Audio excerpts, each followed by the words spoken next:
Hi there, everybody. This is John Drew here from Elevated Planet. And Jolé Gabrielle here from Elevated Planet, and we'd like to welcome you to another short of 11 Spiritual Roles for the Soul by Sara Landon. Yes, indeed, that is exactly where we're going. Spiritual role of the soul, number 11 today, which is the guide. So, without further ado, we are going to leap straight into that. Listen to what Sarah's got to say about this, and then we will be back for comments directly afterwards. Spiritual role number 11, the guide. The 11th role is the role of the guide. A guide has raised their consciousness to such a level that they now live in higher levels of vibration, energy, and light. A guide has a higher viewpoint of this human experience. They bring wisdom, knowledge, and the highest perspective in all situations of what's possible here in the human experience. A guide also approaches truth from a much higher awareness and guides others to find this truth for themselves. The guides are the ones stepping into higher levels of consciousness and learning to navigate new energy and new frequencies in the most extraordinary, fun, creative, and playful ways. The guides are often the ones who are teaching other spiritual people or desire to guide and teach other people about truth, wisdom, and consciousness. The guides are the ones who have learned to hold higher vibrations, to live from higher vibrations, to hold greater levels of light in their physical bodies, and to embody those higher levels of light, frequency, and vibration.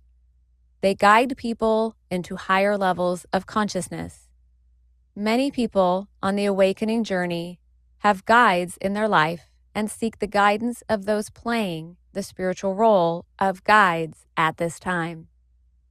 The guides are ones who have often shifted beyond concepts such as life is about struggle and suffering into much higher levels of awareness in the human experience.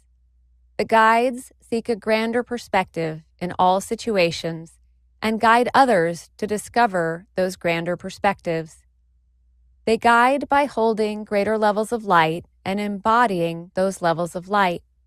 The guides are the ones who are teaching all those who are conscious and aware of the new earth, of ascension, of awakening, of expansion, of consciousness. The guides are focused on ascension and enlightenment. They seek to live beyond fear, lack, limitation, and separation. Once realized, the guide becomes a mentor, leader, and guide to others who are ready to experience enlightenment. Are you a guide? Many people tend to initially feel that being a guide is unattainable for them, as they see this role achievable only for a select few.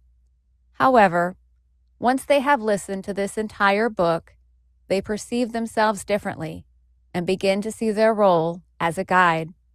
When you are ready, we invite you to embody your role as a guide during this time of the Great Awakening of your beloved human family on Earth.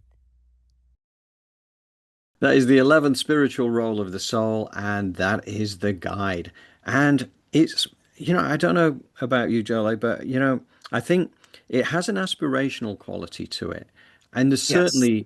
there's a lot of things that were spoken about there that we do here with Elevated Planet. We're here kind of bringing in the guides to share every week, which is kind of Right. elevating us and our community towards that because it is helping us to elevate our frequency. But one of the things that really crossed my mind, and I'll get your perspective on this, but this expansion of consciousness thing and living at those higher vibrations, I think that, for us left brainers, it's a bit more of a journey, okay? Because from what I understand from the teachings of Drunvalo Melchizedek, for instance, the heart, this is a connection. The direct connection is from the right side of the brain because that is the more feminine aspect. So therefore, for the guys, which is why, when you get your audience, you look at Elevated Planet audience, it's probably 80% female, if not higher, right? And that's because that connection is easier to make. So the men always, the masculine energy has a little bit more work to do because you've got to go left brain to right brain, then you can Mhm. descend down. But that's why I think that, whilst it's absolutely attainable for anyone, it's a longer journey to the left, for us left brainers to get into the heart, but it is very attainable. But, I wonder, if we look to what the proportion is of the feminine energy, in other words, the women to the men who are actually on this journey to enlightenment, and the expansion of consciousness, I'd still say at this point probably 80% women. Yes, I think it's just because that nurturing, from beginning of time, there's the nurturer and then there's the hunter, right? The male, and there's the gatherer, which was what the female. And we've learned that we've been programmed in that way. So when you think about the masculine energy and what we have put upon it, Mm, it is harsh. Don't cry, don't be weak. mm, Where are your bees? You know what I mean by that. mm. It's this constant hunter, warrior. And at the end of the day, the warrior and the hunter, they did go in the cave and they had to come back. That's the part they don't tell you, to cry, to do a ritual, to let go, to release. But the good news is that as a guide in this world right now, if you're a teacher, if you're a leader of some kind, you are guiding folk to a higher level, in their knowledge and their wisdom. And that in and of itself is positive energy feeding the spiritual aspect of yourself, especially if you're a compassionate guide or leader. And I'm always brought to, these principles that Sarah speaks about.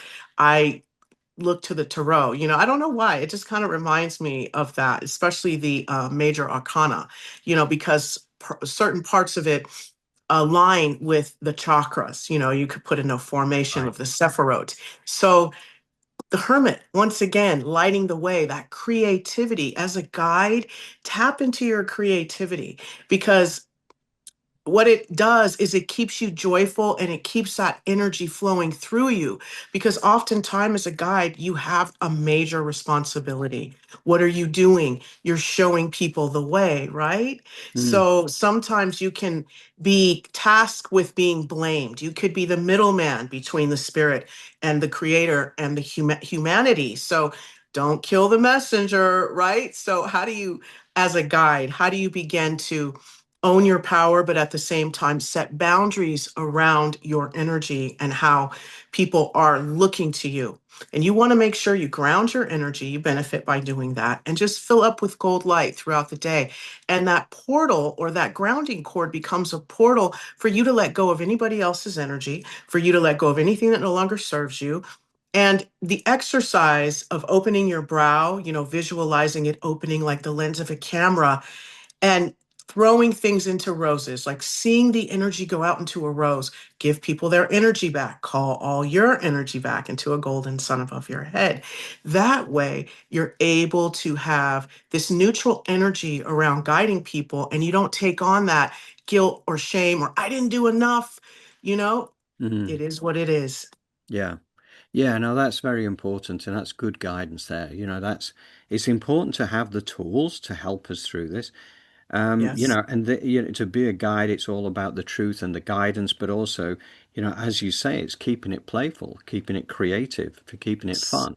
Because I think that's, to me, again, I think that's a big part of what we do as well, is because we have to be engaging, right? And you don't do that. If once you start taking yourself too seriously, then you can kind of get to that point where people because then you're making very defined statements about what you believe, whereas really what we're doing is we're opening a door and saying, well, people have a right to believe what they wish.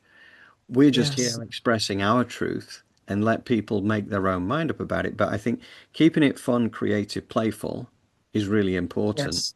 And I like the fact that they were part of this guide kind of idea. Mhm.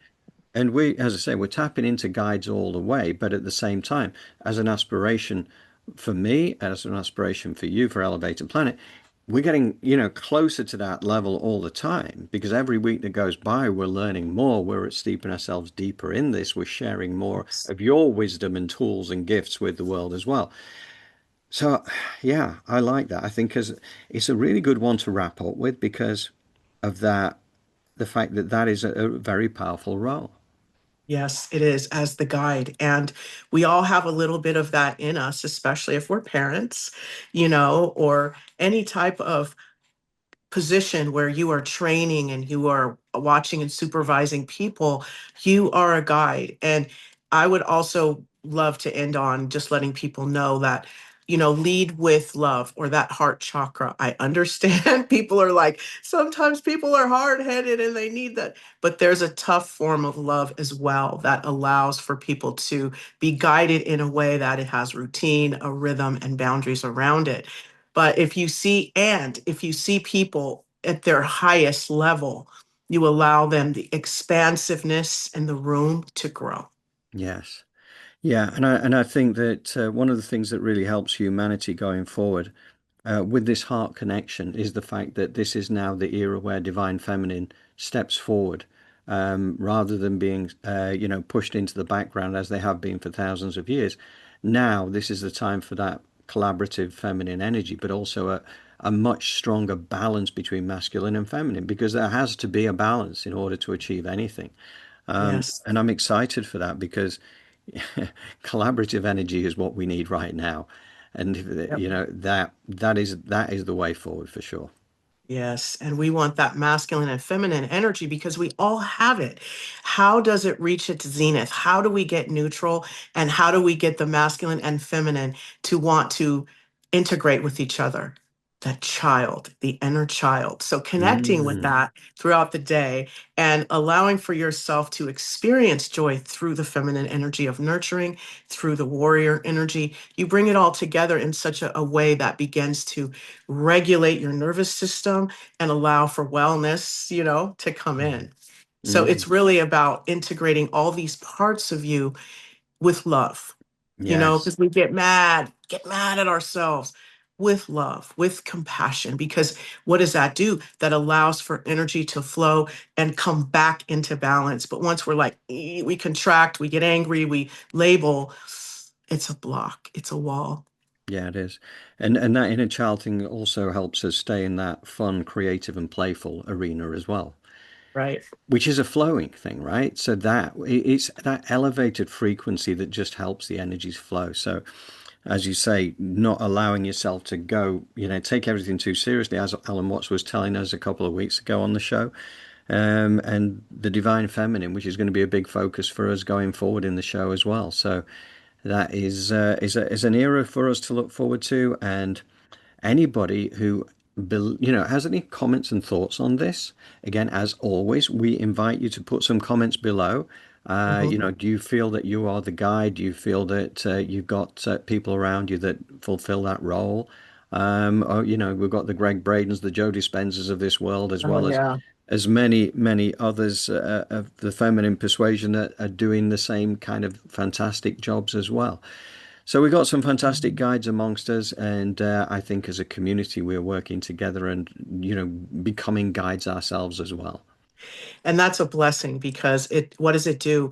A guide illuminates and wakes up people. So we need to awaken humanity and mankind towards their power, which then what? Brings in more love, which leads us towards unspeakable beauty. Because even though it looks bad out there to some degree, there's so much love, there's so much joy and connection that's there. And that's what we want to focus in on so that it grows. Exactly. Magnetize it to us, and that's right. And yeah, lighting the way, as you said, with the hermit, Mhm. with that vision of the tarot there as well. So wonderful, wonderful. Okay, well, I think we've done the 11 spiritual roles in that case. All 11 of them are actually on our Elevated Planet channel for anybody to see.